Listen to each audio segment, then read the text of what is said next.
नमस्कार दोस्तों, आपका स्वागत है मेरे YouTube channel DTD e learning platform में। और ये लर्निंग प्लेटफॉर्म आपको हेल्प करेगा सीटेट जैसे एग्ज़ाम्स और इसके साथ साथ all the state TET exams जैसे कि यूपी टेट है, MP टेट है, REET राजस्थान टेट है, इसके साथ साथ DSSB दिल्ली के एग्ज़ाम और इसके साथ साथ केंद्रीय विद्यालय KVS and Navodaya Vidyalaya NVS exams में भी ये हेल्प करेगा। और हम कोशिश करेंगे आपको पूरी इन्फॉर्मेशन प्रोवाइड की जाए, जैसे कि पूरा जितना भी टीचिंग मटेरियल है, जैसे कि चाइल्ड डेवलपमेंट पेडागोजी सेक्शन के साथ बहुत अच्छे से डील करेंगे। इसके साथ साथ कोशिश करेंगे कि जितने भी सब्जेक्ट्स हैं उसकी पेडागोजी और एजुकेशनल इम्प्लीकेशन के साथ साथ एजुकेशनल साइकोलॉजी के साथ भी डील किया जाए। और साथ में जो भी सब्जेक्ट्स हैं उनके कंटेंट के साथ भी हम डील करने का कोशिश करेंगे। लाइक जैसे मैथमेटिक्स है वो कंटेंट वाइज उसके यूनिट्स, पेडागोजिकल सेक्शन के अलावा जो कंटेंट यूनिट्स हैं उनको भी फिनिश करने का कोशिश करेंगे। इन्वायरमेंट के भी आई थिंक 8 यूनिट्स इसमें प्रोवाइड किए गए हैं, उनको भी डील करने का कोशिश करेंगे। So this is all about me, I am your guide Surya Shukla. And हम स्टार्ट करते हैं इस वीडियो से। ये वीडियो बेसिकली हमने प्राथमिक शिक्षक, जिसको संविदा वर्ग 3 भी बोला जाता है, MP टेट 2020, अब इसको 2021 बोलना भी ठीक होगा। इस एग्ज़ाम के बारे में पूरी आपको नॉलेज यहाँ से दी जाएगी। पूरी कोशिश करेंगे, मैं आपको पर्सनली ये पूरे वीडियोस बनाऊंगा आपके लिए। पूरा जितना भी सिलेबस है कोशिश करेंगे 2 मंथ्स में ये पूरा सिलेबस आपका फिनिश करने के बाद आपको रिवीजन कराया जाए। रिवीजन करने के बाद आप कोशिश करेंगे कि अच्छे से अच्छे मार्क्स आपको इस एग्ज़ाम में मिले। तो इसका जो एडवर्टीज़मेंट है वो आया था 6 जनवरी 2020 को, और एग्ज़ाम फिल होने का लास्ट जो डेट था वो था 20 जनवरी 2020। बट फॉर सम रीजंस कि ये एग्ज़ाम 25 अप्रैल से जो स्टार्ट होना था वो हो नहीं पाया, और ये फाइनल जो डेट रिवाइज़ हुई है अभी से आई थिंक 25 डेज़ पहले ये डेट रिवाइज़ हो गया है। और अब जो फाइनल रिवाइज डेट है वो है 2 जनवरी से 23 जनवरी 2021। और आई एम होपफुल कि अब ये डेट चेंज नहीं होगा। इस डेट को एग्ज़ाम हो जाना चाहिए, क्योंकि it's been almost 1 year. Jan से जैन हो जाएगा, और पूरा ये 1 ईयर का पूरा process, students are long awaited for this exam. तब भी कोशिश रहेगी कि हम ये इसको अभी फिनिश कर लेते हैं 2 मंथ्स में। इसके बाद 1 मंथ हम इसके रिवीजन के लिए रखेंगे। फिर अगर एग्ज़ाम पोस्टपोन होता है तो उसका कोई गारंटी नहीं है, लेकिन कोशिश करेंगे कि हम ये डेट मान के ही चलेंगे कि इस डेट में एग्ज़ाम को हमको इस with in this time frame कि हमको ये पूरा सिलेबस फिनिश करना है। तो ये हैं निर्धारित शैक्षणिक योग्यताएं, इसके बारे में हम बाद में डिस्कस करेंगे। अभी हम स्टार्ट करते हैं। स्कीम ऑफ एग्ज़ाम, परीक्षा कार्यक्रम कैसे रहने वाला है, इसके बारे में डिस्कस करेंगे। तो जैसा कि आप जानते हैं कि ये जो परीक्षा कार्यक्रम की योजना है इसमें 150 क्वेश्चन होंगे, और इस टोटल पूरे एग्ज़ाम का जो ड्यूरेशन होगा वो 2.5 घंटे 2.30 आवर्स का होगा, मतलब 2 घंटे 30 मिनट का ये एग्ज़ाम होगा। इसमें हर क्वेश्चन के लिए आपको मार्क मिलेगा, और इसमें कोई माइनस मार्किंग नहीं होगा। मतलब आपका कोई 1/4 या 1/3 ऐसी कोई मार्किंग में आपको माइनस मार्किंग नहीं होगी। और जितने भी क्वेश्चंस होंगे उनका टाइप होगा MCQ। आपको मल्टीपल चॉइस क्वेश्चन दिए जाएंगे, जिसमें कि आपके पास 4 ऑप्शन होंगे और आपको एक सही ऑप्शन चूज़ करना होगा। इसका जो स्ट्रक्चर एंड कंटेंट है उसमें 5 पार्ट्स में डिवाइडेड है। जो फर्स्ट पार्ट है वो है चाइल्ड डेवलपमेंट एंड पेडागोजी। इससे 30 MCQs पूछे जाएंगे और 30 marks will be provided, 30 marks आपको मिलेंगे। और सेकंड जो सेक्शन है उसमें language 1, be it Hindi, be it English, Sanskrit, Urdu, जो भी आपने लैंग्वेज 1 चूज़ किया है वो आपको उससे आपको 30 MCQs आएंगे, 30 मार्क्स मिलेंगे। इसके अलावा जो आपने लैंग्वेज सेकंड चूज़ किया है उससे भी 30 MCQs आएंगे, 30 मार्क्स आपको मिलेंगे। जो फोर्थ पार्ट है वो है मैथमेटिक्स का, इससे भी 30 MCQs आएंगे, 30 मार्क्स मिलेंगे। और फिफ्थ पार्ट जो फाइनल पार्ट है वो एनवायरमेंटल स्टडी का है, इससे भी 30 MCQs आएंगे, 30 मार्क्स आपको मिलेंगे। तो टोटल जो मार्क्स हैं वो आपको 150 मार्क्स मिलेंगे 150 क्वेश्चंस से मतलब हर क्वेश्चन से आपको 1 मार्क मिलेगा। तो टोटल ये जो मोटा मोटा आपका परीक्षा कार्यक्रम रहने वाला है। और इसमें जो नेचर और स्टैंडर्ड क्या रहेगा, वो सीधे सीधे आप ये समझ लें कि जो प्राइमरी स्टूडेंट्स को पढ़ाने के लिए जो भी स्किल आपको चाहिए होगी, वो आपको उस हिसाब से आपको ये इसके लिए प्रिपरेशन करनी पड़ेगी। लेकिन ये जो स्टेट एग्ज़ाम्स होते हैं, इनमें मोस्टली ये लोग हाई स्कूल लेवल तक का पूछ लेते हैं, तो इसका जो डिफ़िकल्टी लेवल है वो हाई स्कूल तक रहने वाला है। तो आप कोशिश करना कि हाई स्कूल तक की जो एनसीईआरटीज़ है उनको आप अच्छे से रिवाइज़ कर लें, अच्छे से पढ़ लें। तो हम स्टार्ट करते हैं। इसका जो डिटेल सिलेबस है, मतलब हर जो जो इसके पार्ट्स हैं, पार्ट्स में जा के हम उनका जो डिटेल सिलेबस है उसको देख लेते हैं। तो ये बेसिकली जो सीडीपी जो पार्ट 1 है, इसमें 3 सेक्शंस हैं। पहला सेक्शन है बाल विकास का, जिससे 15 क्वेश्चन पूछे जाएंगे। सेकंड सेक्शन है समावेशित शिक्षा की अवधारणा एवं विशेष आवश्यकता वाले बच्चों की समझ, इससे 5 क्वेश्चन पूछे जाएंगे। और थर्ड सेक्शन है अधिगम और शिक्षा शास्त्र पेडागोजी का जो सेक्शन है, इससे 10 क्वेश्चन पूछे जाएंगे। ये पूरा का पूरा अपना सीडीपी वाला पार्ट है और ये काफ़ी इम्पोर्टेंट पार्ट है। इससे क्वेश्चंस अभी सभी एग्ज़ाम्स में आते हैं। ये पार्ट इसका कोर पार्ट है, ये आपको सभी टीचिंग एग्ज़ाम में हेल्प करेगा। ये इस पार्ट में चलो हम स्टार्ट करते हैं बाल विकास से। बाल विकास में 15 क्वेश्चन पूछे जाएंगे। जैसा कि आपको पता है, इसमें अलग अलग यूनिट्स दी गई हैं, जैसे बाल विकास की अवधारणा एवं इसका अधिगम से क्या संबंध है। जैसे कि जो डेवलपमेंट होता है, बच्चे का जो डेवलपमेंट है, चाइल्ड का जो डेवलपमेंट है, उसका अधिगम लर्निंग से क्या रिलेशन है, इससे क्वेश्चन पूछे जाएंगे। ये पूरी यूनिट्स में आपको जितने भी यूनिट्स हैं, इन सब के बारे में अलग से आपको वीडियो बना के हम सीडीपी को कंपाइल करने की कोशिश करेंगे। आपको अच्छे से अच्छे और एक कॉम्पैक्ट वे में और एक सिंप्लीफाइड वे में पूरी इन्फॉर्मेशन और नॉलेज देने का कोशिश करेंगे, जिससे आपका एग्ज़ाम अच्छे से जाए। इसका सेकंड जो यूनिट है वो है जो विकास और विकास को प्रभावित करने वाले कारक। इट मीन्स कि जो डेवलपमेंट को जो जितने भी फैक्टर्स होते हैं वो इफेक्ट करते हैं, उससे बारे में क्वेश्चन पूछा जाएगा।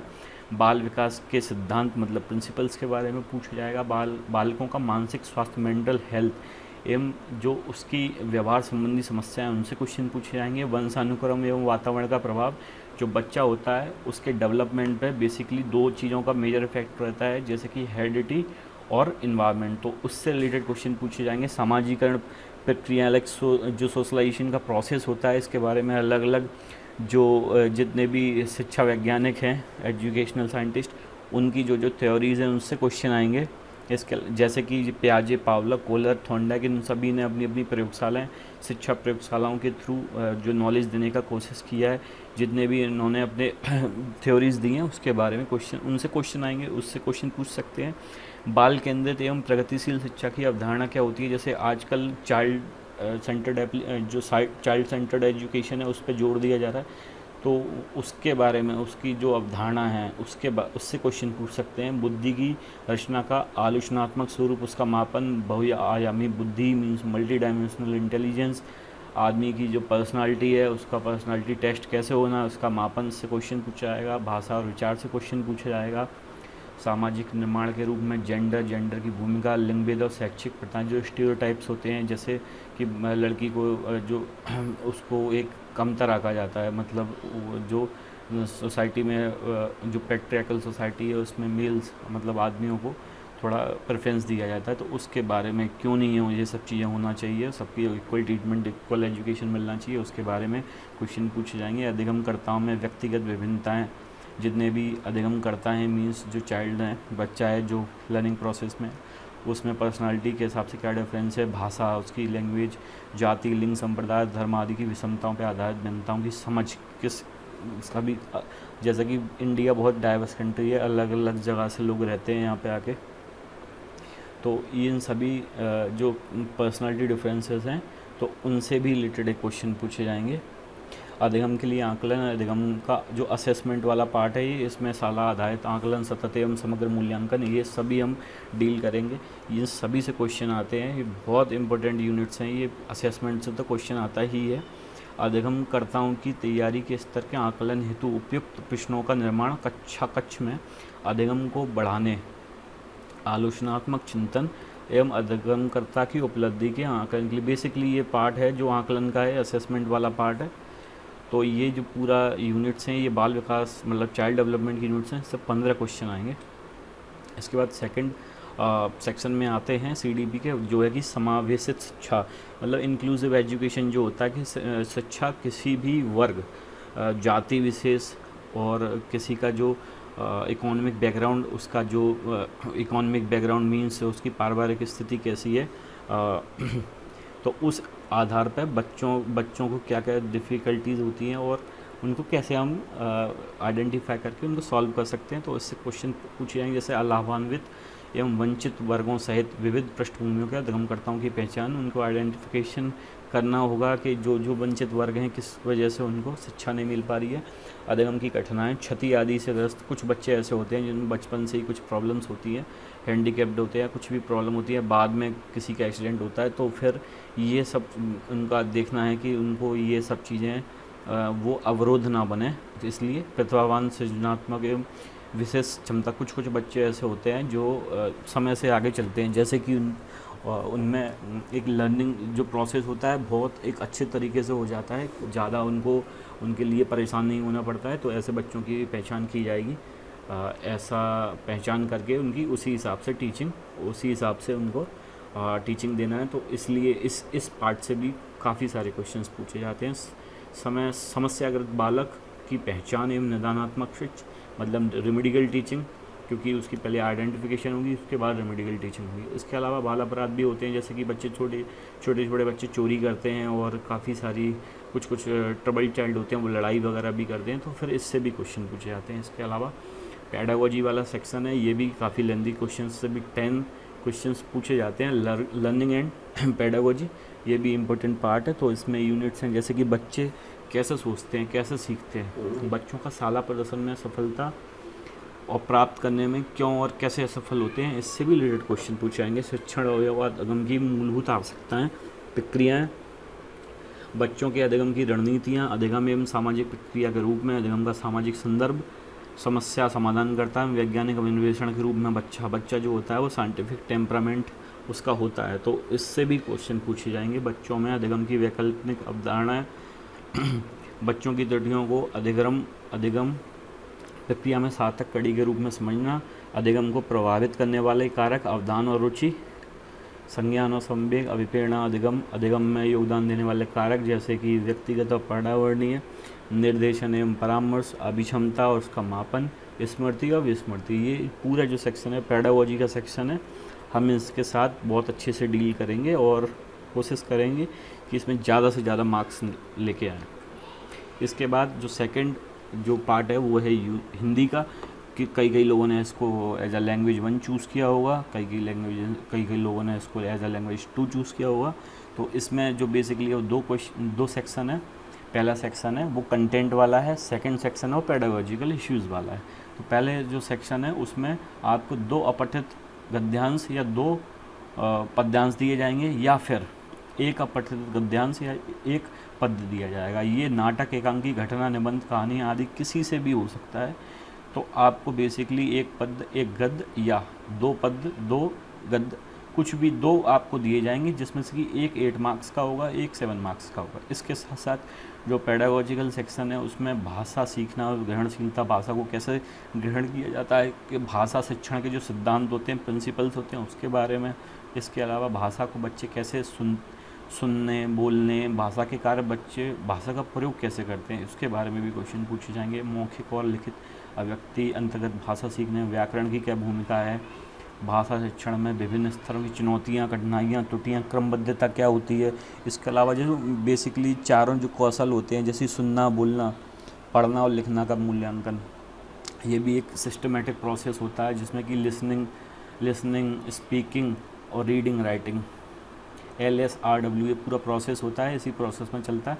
इसका पूरा मूल्यांकन कैसे होना है, इसके बारे में क्वेश्चन पूछा है। कक्षा में शिक्षण अधिगम सामग्री, मटेरियल क्या होगा, पाठ्य पुस्तक कैसी होगी, दूरसंचार सामग्री और बहुकक्षा स्रोत। इसके साथ साथ पुनः शिक्षण, असेसमेंट के बाद पुनः शिक्षण के इससे भी रिलेटेड क्वेश्चन पूछाएंगे। तो अभी यहाँ पे हिंदी का सेक्शन समाप्त होता है, इसमें 30 क्वेश्चन पूछे जाएंगे। जैसा कि मैं बता चुका हूँ 15 क्वेश्चन दोनों सेक्शन से पूछे जाएंगे।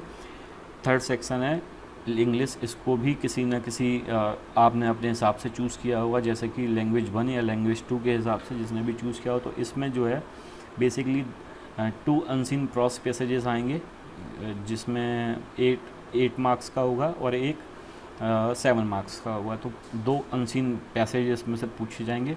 वो पोइट्री से भी हो सकता है, वो एक नरेशन में भी हो सकता है, लाइक एक ऐसे फॉर्म में भी हो सकता है। तो जो सेकंड पार्ट है वो भी हिंदी के जैसे ही है। इसमें जो पेडागोजिकल इश्यूज़ हैं, जैसे learning and acquisition of language, learning और एक्विजिशन कैसे होता है, प्रिंसिपल क्या है, सेकंड लैंग्वेज टीचिंग के, और लैंग्वेज स्किल्स जो होती हैं LSRW, listening, speaking, reading, writing, ये सब से रिलेटेड क्वेश्चन पूछेंगे। Role of listening and speaking, function of language and how children use the tool, ये भी क्वेश्चन पूछे जाएंगे। The role of grammar, grammar का क्या रोल है in learning a language for communicating ideas verbally and written form, इससे भी question आएंगे। Challenges of teaching language in diverse classroom, language difficulties, teaching learning materials, text books, multimedia materials, multilanguage resource of the classroom, evaluating language comprehension and proficiency, listening, speaking, reading, writing, remedial teaching, reteaching, भी इससे भी question पूछेंगे। तो सही पूरा syllabus है, आप इस सिलेबस को PEB की वेबसाइट से भी डाउनलोड कर सकते हैं।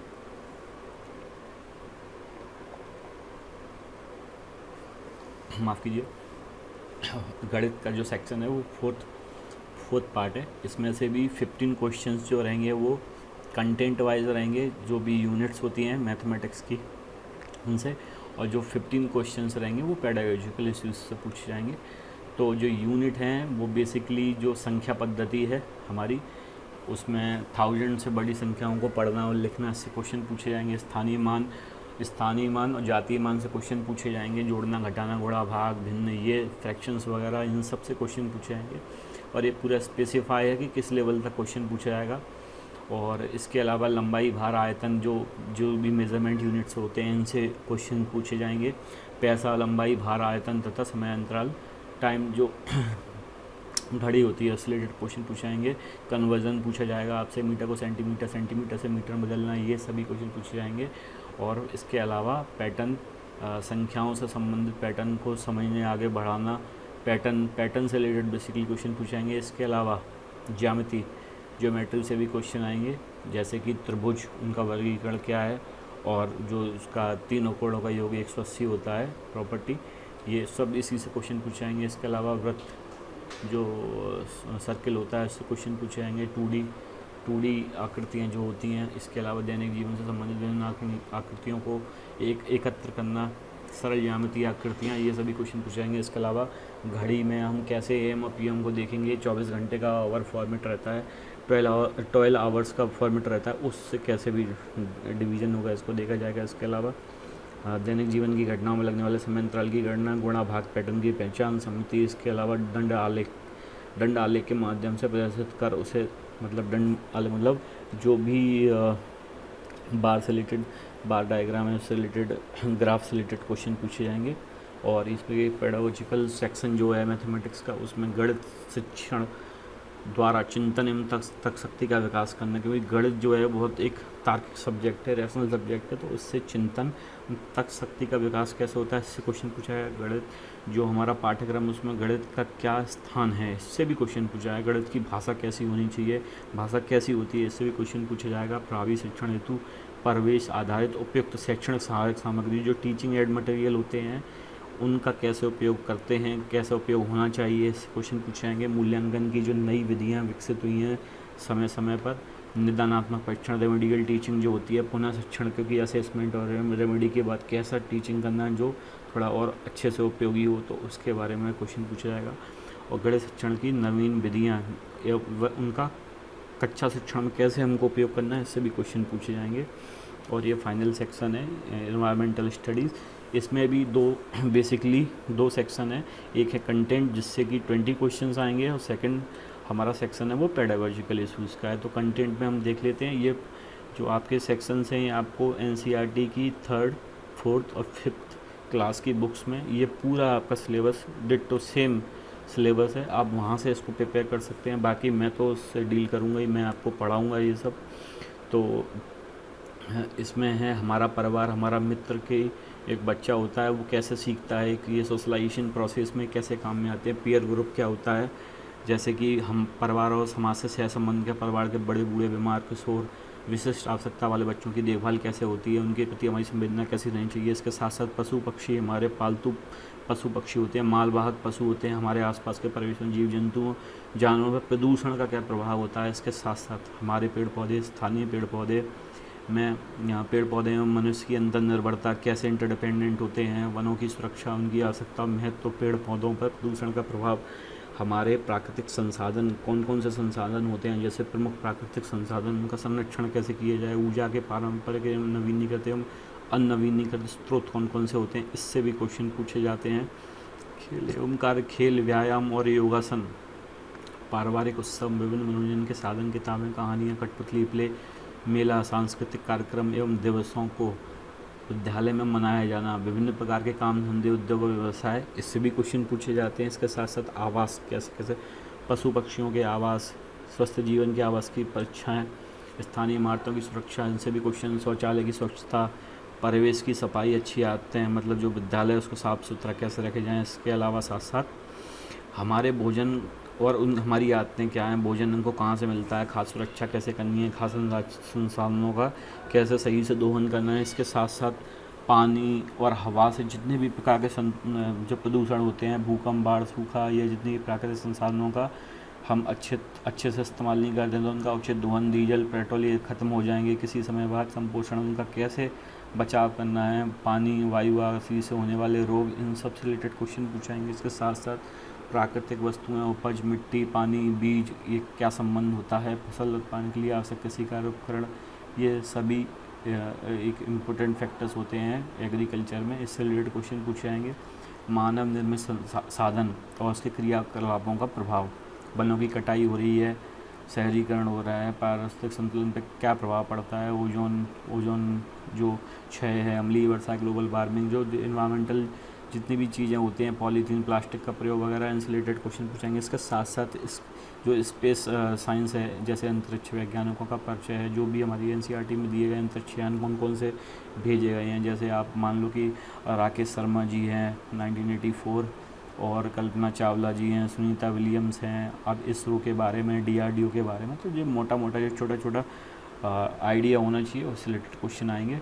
और ये पेडागोजिकल सेक्शन है ईवीएस का, जिसमें कि पर्यावरण अध्ययन की अवधारणा, पर्यावरण अध्ययन जो होता है उसका बेसिक कंसेप्ट क्या है, उसकी नीड क्या है, आज के टाइम में क्यों पढ़ना चाहिए, क्यों पढ़ाना चाहिए बच्चों को, इसलिए इससे रिलेटेड पूरे क्वेश्चन पूछेंगे। पर्यावरण अध्ययन का महत्व, समेकित पर्यावरण शिक्षा, पर्यावरणीय शिक्षा के सूत्र एवं दायित्व, पर्यावरण शिक्षा का विज्ञान और सामाजिक विज्ञान से क्या संबंध है, सामाजिक विज्ञान से ये पर्यावरण जो एनवायरमेंटल स्टडी से कैसे रिलेटेड है, इससे भी क्वेश्चन पूछेंगे। अवधारणाओं के स्पष्टीकरण हेतु प्रविधियाँ, गतिविधियाँ, परिवेशीय भ्रमण, प्रयोगात्मक कार्य, प्रोजेक्ट कार्य, उनका महत्व, चर्चा, परिचर्चा, प्रस्तुतिकरण, समूह शिक्षण व्यवस्था से सीखना, सतत व्यापक मूल्यांकन में, जैसे कि शिक्षण के दौरान प्रश्न पूछना, मुखर और लिखित अभिव्यक्ति के अवसर देना, बच्चों को वर्कशीट, एनेक्डोटल रिकॉर्ड का प्रयोग, बच्चों की पोर्टफोलियो का विकास करना, फिर केस स्टडी और व्यक्तिगत प्रोफाइल से शिक्षण व्यवस्था, इन सभी से रिलेटेड क्वेश्चन पूछे जाते हैं। और पर्यावरणीय शिक्षा में शिक्षण सामग्री, सहायक सामग्री और उसका अनुप्रयोग, स्थानीय परिवेश की पर्यावरणीय समस्याएं और उनके समाधान खोजने की क्षमता, ये पूरा जो सिलेबस है ये आपको ईवीएस 2 पार्ट में डिवाइडेड है। काफ़ी थोड़ा बड़ा सिलेबस है, लेकिन कुछ इतना डिफ़िकल्ट नहीं है, तो ये हम इसको प्रिपेयर कर लेंगे। इसके साथ साथ मैं इन सभी सब्जेक्ट जो मैंने आपको जितने भी जो पार्ट बताएं, 5 पार्ट से हम डील करेंगे, कोशिश करेंगे कि एक निश्चित समय में हम इसके साथ डील करें। और ये जो स्लाइड है ये मैंने हिंदी मीडियम स्टूडेंट्स के लिए बनाया है। इसके साथ साथ मैं एक different slide English medium students के लिए बनाने वाला हूँ।